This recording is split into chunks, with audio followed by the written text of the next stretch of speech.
It really was a good time for us, you know, a fun time. For us, Def Jam was, you know, a culture. Everybody hung together, we were all together all the time. We were building something, you know. We were doing something we thought was special. Nas is one of the greatest rappers. I just saw him a few minutes ago. I mean, he's one of the greatest rappers on the planet, and that was his greatest effort. And it still stands out as one of the best records in the history of hip hop.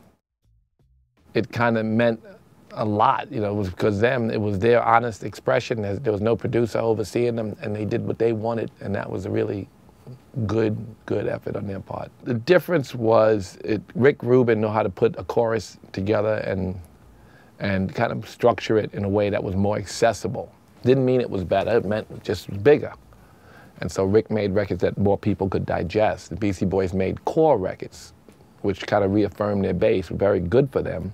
Rick Rubin was the one who opened the door for them to go to so many households, and then they went back into those households with more honest expression, and I think people resonated to that, you know, quite a bit. Well, there was the Wu-Tang Clan, and then I wanted to sign one of the other artists, and Tracy, oh God, Tracy Waples came to me and said, "You better sign Method Man." And we signed Method Man, and that record came. And that was a very special record in Def Jam history. Is there one track from that album that stands out for you? The Pain. I mean, that's the obvious one, right? That was the single. I came to bring the pain. It was a fantastic record. And the video was also great. It was on the subway. Remember that subway scene? Well, I don't know if you remember that subway. You play the video. That subway video was pretty fantastic. That was pretty good. I was conscious of the idea that people were paying attention to what was around them and saying things that, you know, artists were supposed to always say what's in their heart, but lots of times their heart, they recognize things that are, you know, unconscious behavior on our part, and then they speak about them, and that's kind of how we change and evolve. Artists help us evolve as a society. They, because they are artists, come from inside and say things that make us think.